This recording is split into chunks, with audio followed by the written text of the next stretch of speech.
Everyone, कैसे हो? उम्मीद करता हूँ सब अच्छे होंगे। मैं दिलीप कुमार आपका अपने चैनल बिजनेसमैन दिलीप बाबू पे स्वागत करता हूँ। मंडे के लिए स्विंग ट्रेडिंग स्टॉक दे रहा हूँ। पिछली बार जो मैंने स्विंग ट्रेडिंग के जो स्टॉक दिए हैं उसमें लगभग 20% और 30% और 40% तक का रिटर्न मिला है विद इन 7 दिन के अंदर अंदर। आपने पिछला वीडियो नहीं देखा है तो जाके देख सकते हैं, अच्छा खासा उसमें रिटर्न मिला है। अभी न्यू वीडियो आपके लिए स्विंग ट्रेडिंग का डाल रहा हूँ, इस वीडियो को ध्यान से देखना है और समझना है। जब भी ये ट्रेड एक्टिव होता है तभी ये बाइंग करना है, नहीं तो नहीं करना है। क्योंकि मैं एक लॉजिक के साथ ट्रेड लेता हूं, मेरा एक लॉजिक होता है ट्रेड लेने का। तो अलग अलग मेंबर का एक अलग अलग नजरिया होता है ट्रेडर का। तो मेरा जो लॉजिक रहता है वो कुछ अलग रहता है। और बाकी आप इस चैनल को फॉलो कर सकते हैं, क्योंकि मैं डेली लाइव आता हूँ, लाइव मार्केट में डेली लाइव आता हूँ और वहां पे मैं निफ्टी बैंक निफ्टी को कुछ ट्रेड देता हूँ जिसपे आप अच्छा खासा अर्निंग कर सकते हैं। ठीक है, तो वीडियो को शुरू करते हैं।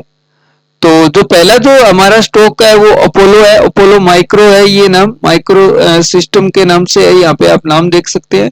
तो आप इसको जो बाइंग जोन है ना, देखो पहली कंडीशन, पहले कंडीशन देख लीजिए। अगर ये 107 के ऊपर चलता है, यानी कि 107 के ऊपर आता है तो आप बाइंग कर सकते हैं। यहाँ पे मैं इसका कलर चेंज कर देता हूं, आपको ध्यान में रहेगा। 107 के ऊपर आप बाइंग कर सकते हैं अगर ये 107 आता है तो। ठीक है, 107 के ऊपर बाइंग करना है। अगर ये 107 आने से पहले अगर इस लेवल के नीचे चला जाता है तो नहीं लेना है। आपको ये ध्यान रखना है, इस मूविंग एवरेज के ऊपर रहना चाहिए, ऊपर रह के निकलना चाहिए, तब 107 जाए तो आप बाइंग कर सकते हैं।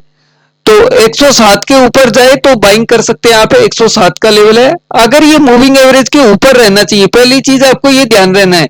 अगर ये 107 जाने से पहले, अगर ये 107 जाने से पहले अगर इस मूविंग एवरेज के नीचे चला जाता है तो ये ट्रेड हमारे लिए इनएक्टिव हो जाएगी, नहीं लेना है। ये चीज आपको ध्यान देना है।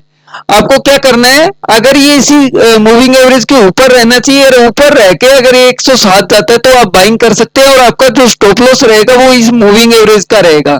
ठीक है, पहला जो स्टॉक है 107 के ऊपर बाइंग करना है, मूविंग एवरेज का स्टॉप एसएल रहेगा।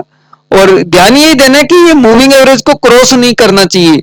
अगर ये पहले क्रॉस कर देता है मूविंग एवरेज, उसके बाद में 107 जाता है तो ये हमारे कोई काम का नहीं है। यानी कि कंटिन्यू मूविंग एवरेज के ऊपर ही रहना चाहिए। ठीक है, हमें ये पता होना चाहिए कि वास्तव में ये जो स्टॉक है मूविंग एवरेज को फॉलो कर रहा है, इसका सपोर्ट ले रहा है। ठीक है, अब नेक्स्ट जो स्टॉक है हमारा, ये 107 पे बाइंग करना है अपोलो। ये देखो, अब ये जो स्टॉक है इसको आप बाइंग कर सकते हैं 120 के ऊपर। इस जोन के ऊपर चलता है तो आप बाइंग कर सकते हैं 120 के ऊपर।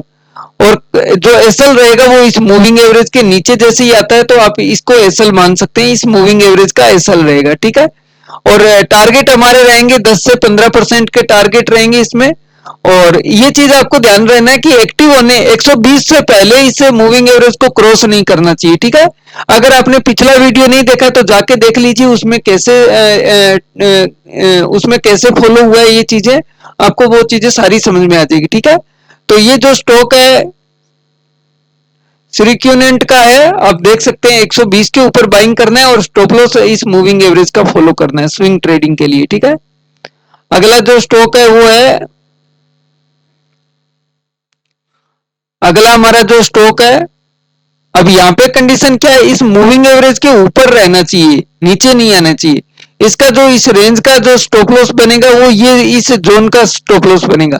अब इसको जो बाइंग करना है वो करना है 335 के ऊपर। इसका जो बाइंग जोन है वो 335 के ऊपर होना चाहिए, क्योंकि हमारे मूविंग एवरेज के ऊपर होना चाहिए। तो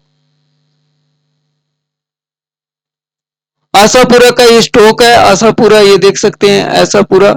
तो 335 के ऊपर बाइंग करना है और स्टॉप लॉस जो रहेगा 335 आता है तो 300 रुपए का स्टॉप लॉस यहाँ पे फॉलो करना है। 300 के नीचे अगर जाता है तो आप निकल सकते हैं। ठीक है, इस जोन के ऊपर जैसे ही इस स्टॉप लॉस के 335 निकल जाता है और वापिस ये बैक आता है तो इस मूविंग एवरेज का भी आप स्टॉप लॉस फॉलो कर सकते हैं। ठीक है, ये ध्यान रखना है, 335 के ऊपर बाइंग करना है जैसे ये एक्टिव होता है और उसके बाद में ये मूविंग एवरेज का जो भी स्टॉप लॉस बने आप इसे फॉलो कर सकते हैं। नेक्स्ट जो स्टॉक है हमारा वो है एनआरबीए। ये देख लीजिए, आप इसको बाइंग करके चलेंगे 322 के ऊपर। 322 के ऊपर बाइंग करेंगे और जो आपका स्टॉप लॉस बनेगा वो इस मूविंग एवरेज का बनेगा, ठीक है, इस मूविंग एवरेज का स्टॉप लॉस बनेगा। 322 के ऊपर आप बाइंग करके चलेंगे, ठीक है। टारगेट हमारे 10 से 15% रहेंगे। उसके बाद में जेटीएल, ये भी आप बाइंग कर सकते हैं। इसका बाइंग जोन 300 इसका बाइंग जोन 238 का है, 238 के ऊपर बाइंग कर सकते हैं और जो स्टॉप लॉस बनेगा वो इस मूविंग एवरेज का बनेगा। यानी कि पहले ये 238 जाना चाहिए, एक्टिव होना चाहिए, उसके बाद में आप इसे फॉलो कर सकते हैं। अगर ये पहले ही इस मूविंग एवरेज को क्रॉस कर देता है तो ये हमारे लिए इनएक्टिव हो जाता है, ठीक है, तब इसे हमें बाइंग नहीं करना है, ये चीज ध्यान में रखना है। नेक्स्ट हमारा जो स्टॉक है वो ओरिजेंटल सीमेंट का है, इसको भी आपको ध्यान में रखना है। देखो मूविंग एवरेज के ऊपर ही इसको इसने ब्रेक किया है, ऐसा अपने को नहीं चाहिए। अब हमें क्या है कि ये मूविंग एवरेज को ब्रेक जरूर किया, ऊपर ही क्लोज कर रहा है। मूविंग एवरेज के नीचे जब क्लोज करता है ना तब ये आपका एसएल हिट होता है, ये ध्यान रखना। इसने क्या किया, मूविंग एवरेज के ऊपर ही क्लोज किया। यहाँ पे देख लो मूविंग एवरेज का 217 का है और इसने क्लोजिंग की है 217.70 के ऊपर क्लोजिंग हुआ है, तो मूविंग एवरेज से ऊपर है ये स्टॉक, ओके है, कोई इश्यू नहीं है। अब आपको इसे कब बाइंग करना है, आपको इसे बाइंग करना है इस हाई को जब तक निकालेगा नहीं। ये जो जोन है, ये जो जोन निकल के आ रहा है आपका, ये निकल के आएगा 231 के ऊपर। आप इसे बाइंग कर, आपके लिए ये कब एक्टिव होगा, ये आपके लिए एक्टिव होगा 231 के ऊपर। 231 पे आप बाइंग जोन है और इसके नीचे आपका रहता है तो ये स्टॉप लॉस है, ठीक है। ओरिजेंट सीमेंट का स्टॉक आप बाइंग करके चलेंगे 231 के ऊपर, स्टॉप लॉस इस मूविंग एवरेज का ही फॉलो करेंगे, ठीक है। उसके बाद में डीबीसी, डीबीसी देख लेते हैं। डीबीसी भी अच्छी रेंज नीचे की साइड में बना रखा है, तो 275 के ऊपर इसे बाइंग करके चल सकते हैं, 275, और स्टॉप लॉस इस रेंज का बनेगा आपका 275 के ऊपर इसे बाइंग कर सकते हैं, ठीक है। उसके बाद में नेक्स्ट हमारे पास जो स्टॉक है वो है गेटवे का, तो ये भी आप बाइंग करके चल सकते हैं 105 के ऊपर, ठीक है, 105 के ऊपर बाइंग कर सकते हैं और स्टॉप लॉस इस मूविंग एवरेज का फॉलो करेंगे। उसके बाद में नेक्स्ट हमारे पास है इंडियन इंडियन ग्रिड का, इसे आप बाइंग कर सके चल सकते हैं 137 के ऊपर, 137 का लेवल है इंडियन का, 137 के ऊपर, और जो स्टॉप लॉस बनेगा इस मूविंग एवरेज के नीचे का बनेगा। यहाँ पे इसका रेट दिख रहा है, आप देख सकते हैं, नाम दिख रहा है, ले सकते हैं। लास्ट हमारे पास जो स्टॉक है वो है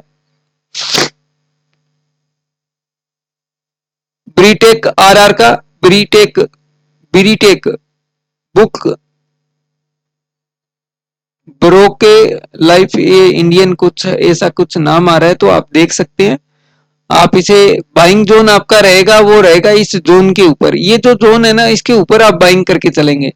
तो इसे आप बाइंग करने के लिए आप इसे चलेंगे 255 के ऊपर, 255 का मेक और ब्रेक का लेवल है, तो 255 के ऊपर इसे बाइंग कर सकते हैं 255, ठीक है। और जो स्टॉप लॉस रहेगा वो इस मूविंग एवरेज के नीचे रहेगा।